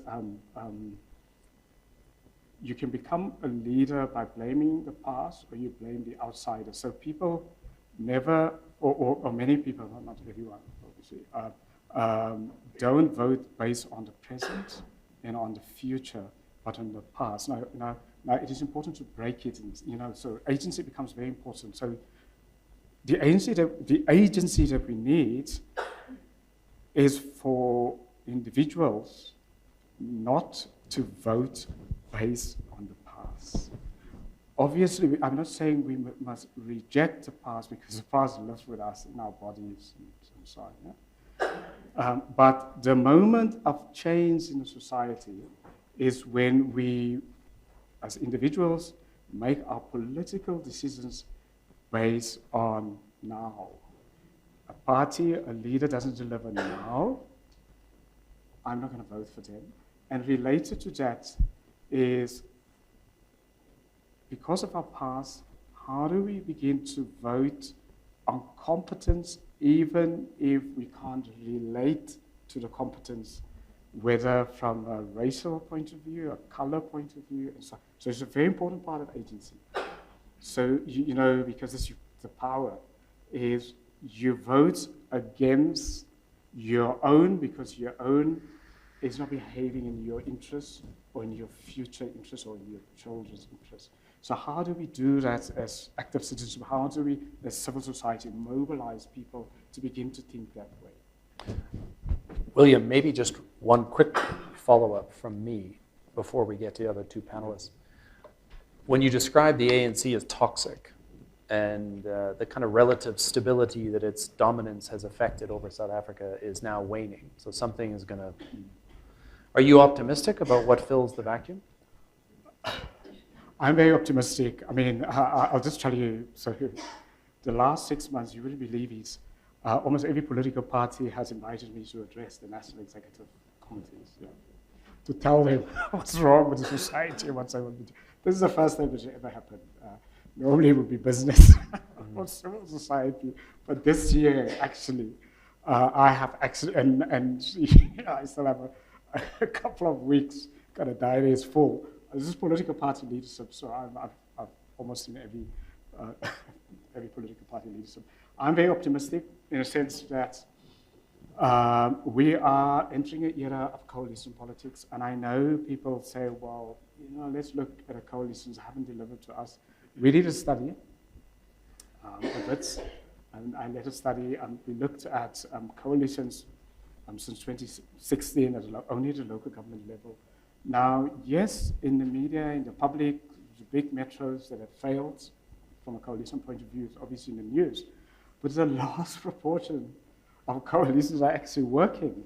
And if you go to the towns now, where it is sort of places like Bergville, there's been, KZN, it's been a coalition for quite a long time, or some of the Western Cape towns, really, actually, it has delivered. And so on. And I'm going to tell you, I mean, I started off with, now I can't tell you the political party.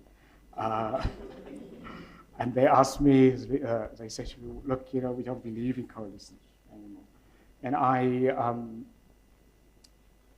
told them that there are 54, 55 African countries, depending on how we count them as countries.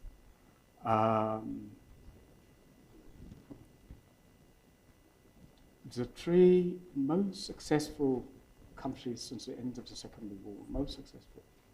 Now, when I say successful, it's consistent economic growth over 2 or 3 decades, human development change, political stability, democracy, and so on. 3 of the 5 has been decades-long coalitions. So Mauritius, and I always use Mauritius because it is a very diversified society. It's like our society with its sort of past conflicts in the present. Cape Verde is a nice, exciting country because it had a liberation movement with an arms wing. So when you have an arms wing, it gives you a different culture. It gives you sort of an army kind of culture, and it goes into the state. Unfortunately, obviously that automatically undermines a political culture, which is a military political culture. Gets into the state, and it's kind of state becomes like that. But coalitions, I mean, things changed at Cape Verde in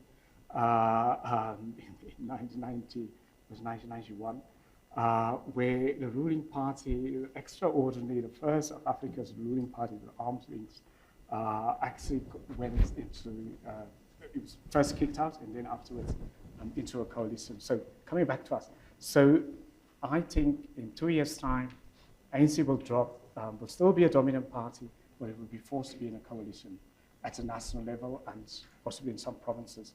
That for me is a positive thing. What happens in a coalition even if you're in a bad coalition, say ANC, EFF, it still brings better governance. I'll tell you why. Because the coalition partners hold each other accountable, and they also know that if they don't govern in reasonable public interest, they're not going to be there. It's a very, very important thing. So I'm actually very excited, not hopeful, I'm excited. And I promise you, after I've spoken to just one political party, they were really excited also about coalitions. They were back to the drawing board. And so on. So I think Positivity. Thanks, William. And there was some really important questions as well about mental health. Beth? Yeah, I mean, William has said a lot that I don't have a lot to build on. I think it's really powerful. A lot of it speaks to, I mean, the response I was going to give to the gentleman's, I mean, the question, what do we do, is a big question. But I think one of the things we do is like, we have to reimagine. It's not even reimagine. We have to ask ourselves, what is a political party? What is it? What is it for? You know? I mean, it's like that simple question has got lost somewhere. What is it for? Because ostensibly what it's been for, which is the problem you're raising, is to compete for votes. And if that's what it's for, then you're going to get that you were referring to it as payback, you know? Cadre deployment, like, you know, it's a different mandate than the mandate of what you owe to the people who put you in that position. And there are other configurations that could encourage that kind of mandate that demand us to really think about what is a political party. Then I think the other people in the audience have raised, I mean, excellent, don't know how to respond to them, questions that always stem from the fact that we are such an unequal country, and find ourselves talking on behalf of things we know nothing about because of that. And there's no escaping that reality. There's equally sometimes discomfort in, you know, having someone come to this forum as a representative of the poor, or as a representative of women, or as a representative of the disabled, or as a representative. It feels quite a difficult thing to hold voices in a way that does dignity to those voices. Even when you do have all the right people in the same room, it can be really hard. I don't have a solution to it. The only solution I have is for us to think seriously about the positions that we come from when we're in a space, and to hold them with humility, and also think about, given where we're positioned, what power can we leverage in service of what it is that we care about. And the last thing I want to say is, I think one of the things you can leverage, I mean, one of the features of our inequality, and it relates to government, is that in South Africa we have these, I mean, there's probably more than two camps, but I'm going to simplify it. There are two camps of people that have a fundamentally different relationship to government. There's the camp that's been able to ostensibly privatize its life. We no longer send our kids to public schools. We don't use the public health service. We don't use public transport. We've got our own generator. Like, what is the government really? What is our relationship to it, other than annoyance of potholes and, you know, like maybe load shedding every now and then? I mean, I don't know. And then you have a big portion that are at the mercy of government. In many ways, their health is at the mercy of government, their electricity, and for a third of the population, their income is at the mercy of government. And what does that mean? I mean, in some ways, it could make you more likely to hold government accountable. In other ways, it could make you terrified to hold government accountable. But I think it poses questions for those who are not in that relationship with government. What is our role in terms of the public good that we've opted out of? Because I mean, I'll tell one little story and then I'll shut up. When I was doing field work in the Mushwa, in the Eastern Cape, with adolescents who were using the public health system a lot, and because of that, I was running back between hospitals giving young people lifts because they don't drive. You know, they're too young to drive.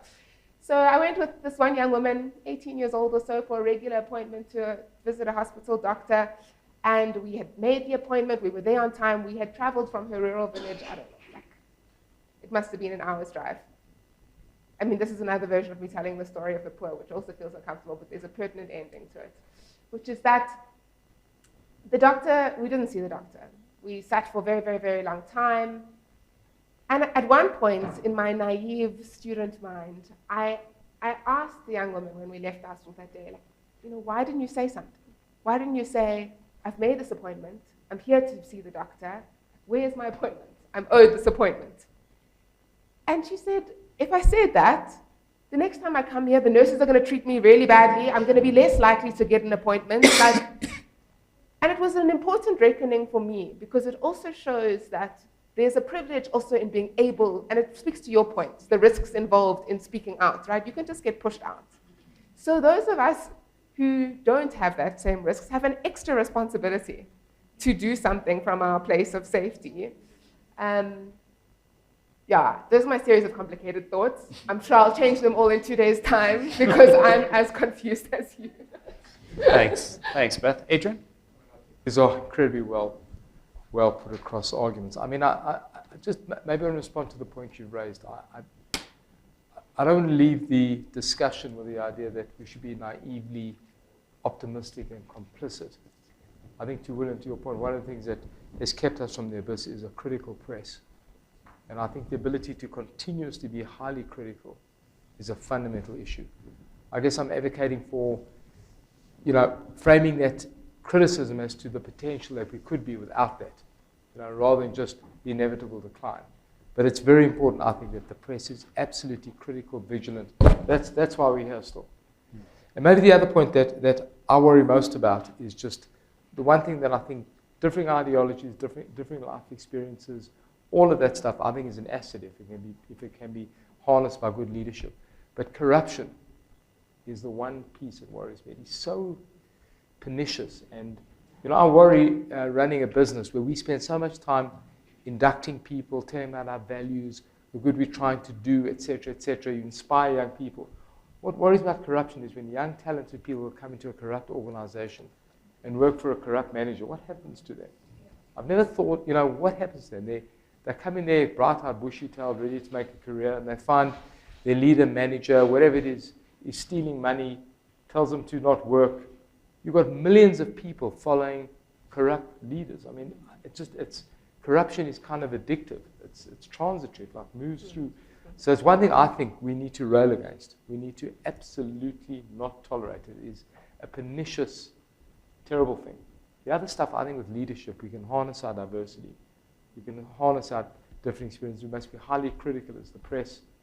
But I do think it's about leadership and hope, ultimately. But anyway, it's been a great privilege listening to you. Thanks, Adrian. I'm going to draw this part of the dialogue to a close, so please join me in thanking these amazing panelists.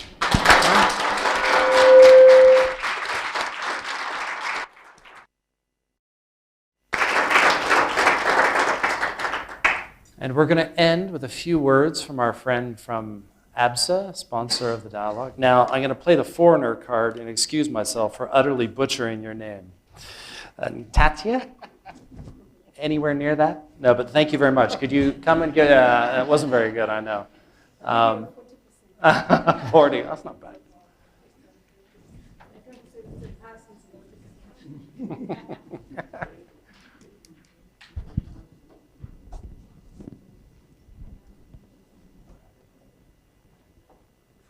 Program Director, Acting CEO of the Oliver Foundation,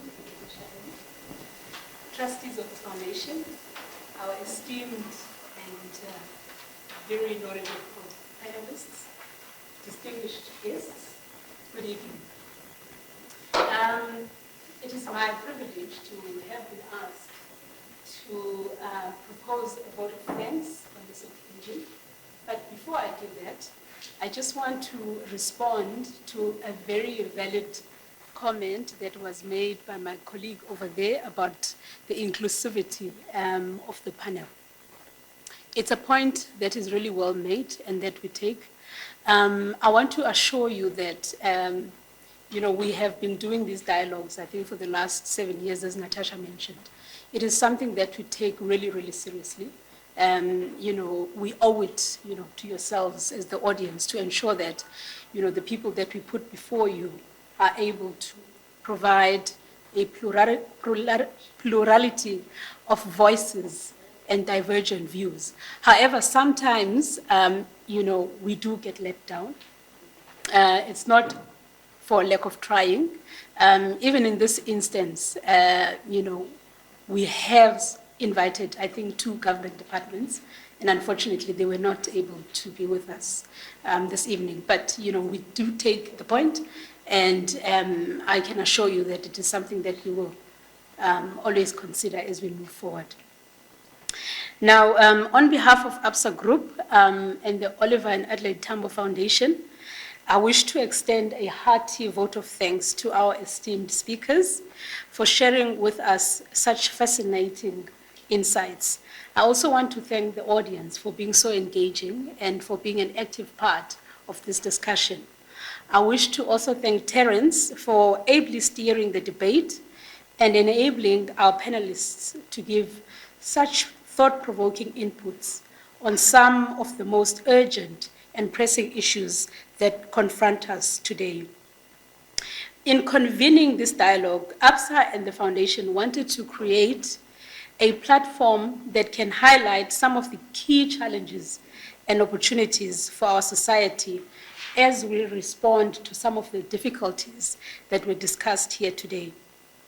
I think I would be speaking on behalf of everybody who's here today when I say that we have been enriched, inspired, and energized by the robust discussions that have taken place here today and the differing viewpoints that have been expressed.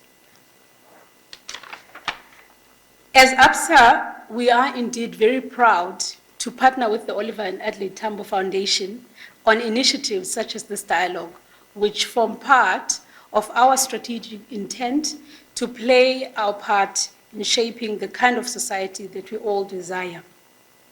Our common purpose at ABSA is to be an active force for good in everything that we do. Therefore, supporting phenomenal initiatives such as the Foundation's dialogues enables us to fulfill this purpose. I would like to end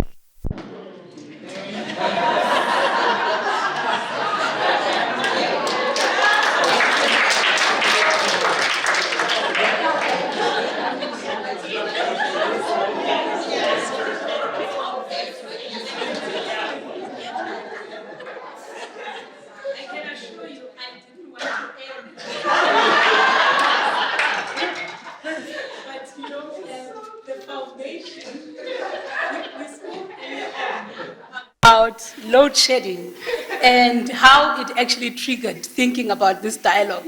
So we were not making this thing up. But thank you to Gibbs for their generators. We can continue. I was saying I would like to end by quoting the famous words of inspiration from former President Thabo Mbeki, which I'm reminded of by the conversation we've just had today. And I quote, "I would like to say that gloom and despondency have never defeated adversity. Trying times need courage and resilience. Our strength as a people is not tested during the best of times. As we've said before, we should never become despondent because the weather is bad, nor should we turn triumphalist because the sun shines. For South Africa to succeed, there is more work to be done, and I trust that we will continue to strive to act in unity, to accelerate the advance towards the achievement of our shared national goals." I close quote. Ladies and gentlemen, once again, I want to state that we are all most grateful to all the speakers on the panel, as well as the speakers in the audience, as well as those who are watching on YouTube. We want to thank them as well. Thank you, everybody, for attending. This is the end of our dialogue for this evening. May you please join us for some snacks afterwards. Thank you very much.